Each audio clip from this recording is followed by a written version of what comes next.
নমস্কার বন্ধুরা, আজকে আমি আপনাদেরকে দেখাতে চলেছি আমাদের কাকটিয়া বাজারের কালী পুজো।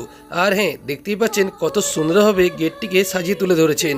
তাছাড়াও প্রতি বছর খুব সুন্দর করে পুরো রাস্তাটাকে লাইট দিয়ে সাজিয়ে তুলে ধরেন। কাকটিয়া থেকে পায়ে হেঁটে চলে এলাম 5 মিনিট মতো লাগে এই কালী মন্দির। আর হ্যাঁ, দেখতে পাচ্ছেন এখানে এই কালী পুজো প্রতি বছর এই জায়গাতে হয়ে থাকেন। আর হ্যাঁ, প্রতি বছর এই টাইমে আপনারা এলে দেখতে পেয়ে যাবেন। এই জায়গাতে আপনারা একটু ভালো করে লক্ষ্য করুন, আমার বন্ধুরা কত সুন্দরভাবে নৃত্য ডান্স করছে। আর হ্যাঁ, আমার তো এই জায়গাতে খুবই ভালো লেগেছে, কারণ আমি এদের সাথে অনেক সময় কাটিয়েছি। আর হ্যাঁ, তার সাথে আমি এই জায়গাতে যে এত এনজয় করব কখনো ভাবতেই পারিনি।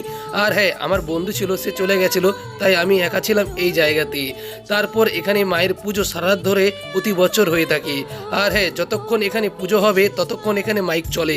তার সাথে দেখুন আমার এখানের বন্ধুরা খুব সুন্দর কিন্তু বাজি তুলে ধরেছেন মানুষের কাছে। আর হ্যাঁ, বিভিন্ন ধরনের এখানে বাজি ছিল, আর বাজিগুলো সত্যি অপূর্ব লেগেছিল।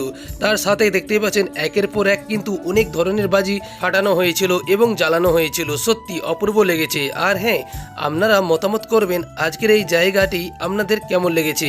আর হ্যাঁ, আমার ভিডিওটি আপনি কোথাতে দেখছেন অবশ্যই কমেন্ট করে জানাবেন। চলুন দেখতে থাকুন ভিডিওটি শেষ পর্যন্ত। দেখুন আমি অনেকক্ষণ ধরে এই জায়গাতে ছিলাম, তার সাথে একের পর এক বাজিগুলো আপনাদেরকে দেখানোর জন্যে, তাই অনেকটা রাত্রে আমি বাড়িতে ফিরেছি। তার সাথে একদিকে গান চলছে, একদিকে পুজো চলছে, প্রচুর মানুষ এখানে রয়েছে, সত্যি অসাধারণ। আপনারা যদি এসে থাকেন অবশ্যই কমেন্ট করে জানাবেন। চলুন এবার মায়ের কাছে যাই। আর দেখতেই পাচ্ছেন মায়ের পুজো কিন্তু এখানে হচ্ছে। দেখুন মাকে কত সুন্দরভাবে ফুল দিয়ে সাজিয়ে তুলে ধরেছেন। মাগো, তুমি সবাইকে ভালো রেখো, আমার পরিবারের প্রতিটা মানুষকে তুমি ভালো রেখো। আর হ্যাঁ, তুমি সবসময় সবাই পাশে থেকো।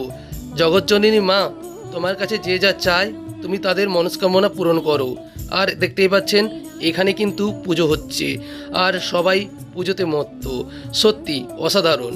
হ্যালো বন্ধুরা, ভিডিওটি আজকে এখানে শেষ করলাম। আপনারা ভালো থাকবেন।